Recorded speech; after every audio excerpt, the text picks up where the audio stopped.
YouTube was there, Mr. Bozell back with another banger video. In this video, we got Anthony Joshua to knock out Fury.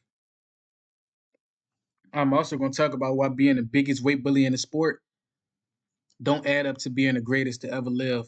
Let's get it. First of all, Anthony Joshua to knock out Fury. I say this because Turkey Al-Sheikh wants to make this fight and put it on a huge card, right? Turkey Al-Sheikh wants to put this on the card alongside Canelo versus Crawford, right? Garcia versus Haney too. Usyk versus Dubois too, and Chris Eubank versus Conor Ben. This would be a huge international card, right?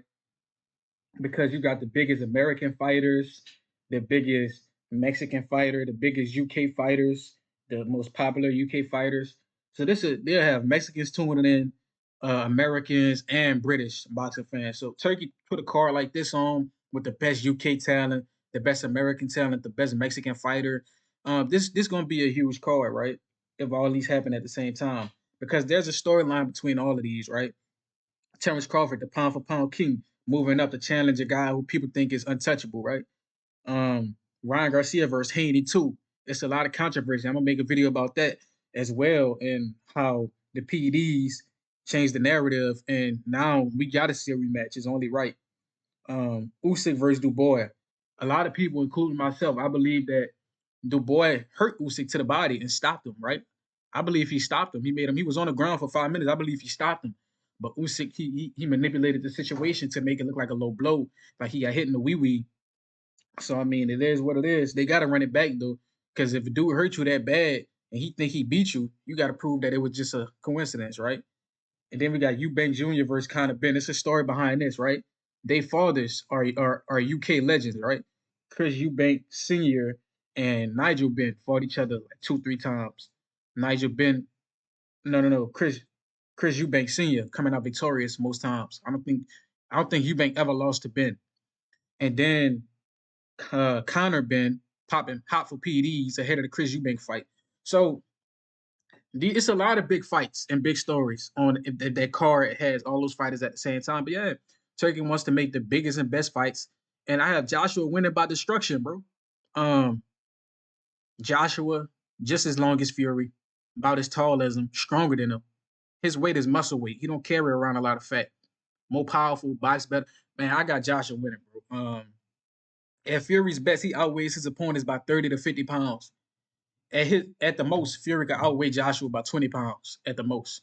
And Joshua would still be stronger than him if you ask me. I think Joshua can pick up Tyson Fury and slam him whenever he wants to. If we're talking about strength on strength, I think Joshua's strong. You can see he can see his muscles. He defined. You can look like he lifts weights. You can tell. You can tell he's a weightlifter. Yeah, Joshua close to his size with more strength and power is gonna make life a living hell for Tyson Fury. We saw Tyson Fury get hurt by an MMA fighter who was the same size as him. Think about that. Tyson Fury got hurt by an MMA fighter who was the same size as him, and people were calling Tyson Fury better than Muhammad Ali. Right? Don't ever forget Shakur Stevenson saying crazy shit like that. I could be wrong. I think Tim Bradley said something crazy like that. I'm talking about he could fight Ali, right? They quickly compared the New White Hope to Ali. They said Lomachenko was better than Floyd. Lomachenko lost his second ever pro fight, right? They said Tyson Fury was better than Ali. Tyson Fury got dropped by an MMA fighter. It's a bunch of shit. It's just people just be saying shit to fit a narrative, to push a narrative. They're trying to write the black fighters out of history like they didn't exist. Some people tried to say Triple G was the best middleweight of all time. Marvin Hagler would have had his way with Triple G, right? Lomachenko wouldn't have stood a chance against a Prime Bud at 135. Prime Bud versus Prime Loma at 135. Give me Bud, right? They knew better than to make that fight happen. But yeah, Joshua does better against bigger guys because he likes to box, right? Boxing skills pay the bills. You can't weight bully somebody who just want to box you unless you're very powerful and take PEDs. Ryan Garcia, but Joshua got power. Joshua put down a guy in 2 rounds. Tyson Fury got dropped by an MMA fighter. That same MMA fighter got knocked almost unconscious by Anthony Joshua. Anthony Joshua loves to box. That's what people don't understand. He's a boxer at heart. He's an Olympic gold medalist. He likes to box. He could punch. He can punch. He can, but he would prefer to box, right?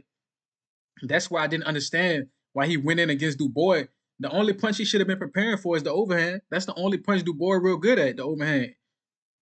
So either he should have been practicing getting his pulling his weight down while blocking, or he should have been practicing like circling to the left side and making Dubois hit him with that, circling to the right and making Dubois hit him with that left hand. Because I don't think Dubois got a good left hook, good check hook, any of that. And AJ plan was terrible. I don't know. He was blocking punches with his chin. I don't know what AJ was on. He was tripping. But for the most part, AJ does better against bigger guys because they're slower than him. They're not as quick. He like the box. And he have the quickness advantage, the speed advantage, the skill advantage. AJ is going to win. But when he's fighting a lot of these smaller guys, who I think all his losses came to a smaller guy. Dubois was smaller. Um, Usyk was way smaller, and Andy Ruiz was very small. I said Cruz because both named Andy Cruz, Andy Ruiz. But all his losses came against small guys. But bigger guys don't do well against AJ. He too quick. He boxes too well. He can control the fight. He can control it with his lead hand. He can land body shots, take your stamina, and he's extremely powerful. So you can't really walk him down. Even Dubois got hurt trying to walk AJ down. So AJ is a good fighter, but he's so inconsistent that it don't matter at times. But I got Joshua beating this dude in round nine stoppage or by unanimous decision. I got AJ beating Fury. But let me know what y'all think. Like, comment, subscribe, and share this. Till next time.